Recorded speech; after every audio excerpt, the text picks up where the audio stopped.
आपका शुक्रिया। हम आएंगे आपके पास दोबारा, लेकिन अभी एक और बड़ी खबर आ रही है, वो बताएं। मोदी सरकार का कोरोना वैक्सीनेशन प्लान तैयार हो चुका है। जी हां, मोदी सरकार जबरदस्त एक्शन में है। वैक्सीन आई नहीं है, लेकिन वैक्सीन का प्लान तैयार हो चुका है।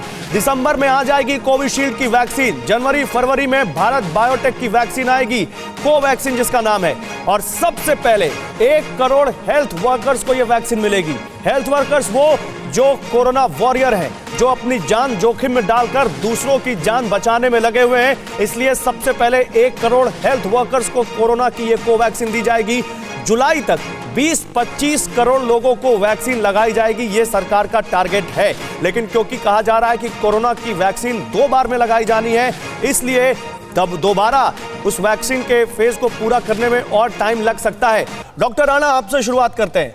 डॉक्टर राणा, बताइए जरा हमें, आपका भी एक बड़ा अनुभव है कोरोना को लेकर, वैक्सीन को लेकर अब लगातार बहुत तेजी से खबरें आ रही हैं। कोई दिसंबर में आएगी, कोई जनवरी में आएगी।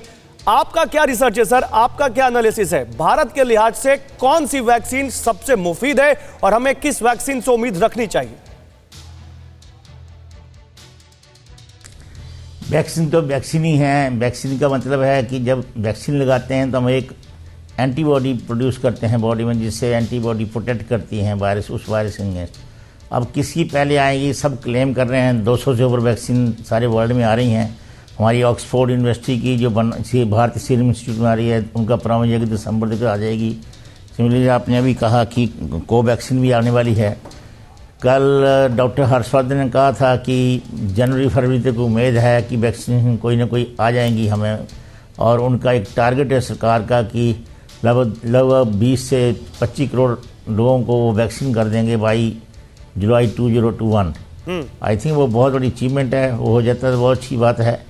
और अब कौन सी पहले आएगी आने वाला टाइम बताएगा, पर अच्छी बात है कि सरकार लगी हुई है, अपनी वैक्सीन प्लान बना रही है, और उसके लिए एक उन्होंने धनराशि भी रिजर्व की हुई है और एक प्लान भी है।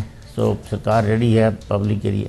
ठीक बात है, आप सही कह रहे हैं कि जो वैक्सीन आ जाए लोगों को सबसे पहले मिले, ये सबसे ज़्यादा ज़रूरी है। कौन सी आती है ये तो बाद वाली बात है। लेकिन डॉक्टर बेदी, आपको क्या लगता है, क्योंकि बहुत सारी वैक्सीन, जैसे फाइजर की वैक्सीन कहा जा रहा है कि उसको -70 डिग्री में रखना है। इसके अलावा दूसरी जो कंपनी है उनकी जो वैक्सीन है उनके बारे में कहा जा रहा है कि उनको भी ऐसे टेम्परेचर में रखना है माइनस में, जो शायद इंडिया के लिए इतना फिजिबल ना हो। लेकिन जो ऑक्सफोर्ड यूनिवर्सिटी की सीरम इंस्टीट्यूट ऑफ इंडिया के साथ मिलकर वैक्सीन बन रही है, वो भारत के लिहाज से सबसे मुफीद हो सकती है, क्योंकि उसको जो नॉर्मल रेफ्रिजरेटर का टेम्परेचर है उसमें रख सकते हैं। आपका क्या मानना है सर, भारत के लिए कौन सी सबसे सही रहेगी? एब्सोल्युटली। इसी हमें वैक्सीन को लेके मैं 2 शब्दों में इसको बयान करना चाहूँगा। Cautious optimism. एक्साइटमेंट है और हमें लाइट नज़र आ रही है टनल के एंड में, मगर हमारे को पास अभी भी महीना या 2 महीने या 3 महीने का समय है।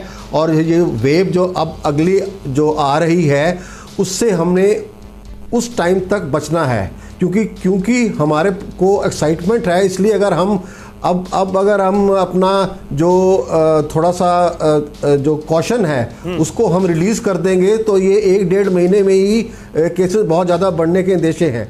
ये बात ख़त्म करते हुए मैं आपके बात पे आ रहा हूँ कि इसमें कोई राय नहीं है। हिंदुस्तान जैसे देश में ये एक बहुत बड़ी उपलब्धि है कि ऐसी वैक्सीन तैयार हुई है जिसको 2 से 8 डिग्री टेम्परेचर के अंदर स्टोर किया जा सकता है, जिसे हम कोल्ड चेन कहते हैं। और ये जो कोल्ड चेन है हमारे हिंदुस्तान में, ये मैं कहता हूं कि दुनिया में सबसे अच्छी कोल्ड चेन सिस्टम जो है हिंदुस्तान में उपलब्ध है। तो इसी कोल्ड चेन को हम इस्तेमाल करके एक नागरिक के घर तक हम पहुंचा सकते हैं। तो इससे बड़ी और कोई उपलब्धि मैं समझता हूं हिंदुस्तान के लिए आज के दिनों में हो नहीं सकती। क्योंकि जैसे आपने कहा कि मॉडर्ना की बात करें, फाइजर की बात करें, या ऐसी कुछ वैक्सीन हैं जो बाहर के देशों में बन रही हैं, उनकी जो है उनको स्टोर करना पड़ता है -70 -80 डिग्री में। वो हिंदुस्तान के लिए बिल्कुल संभव ही नहीं।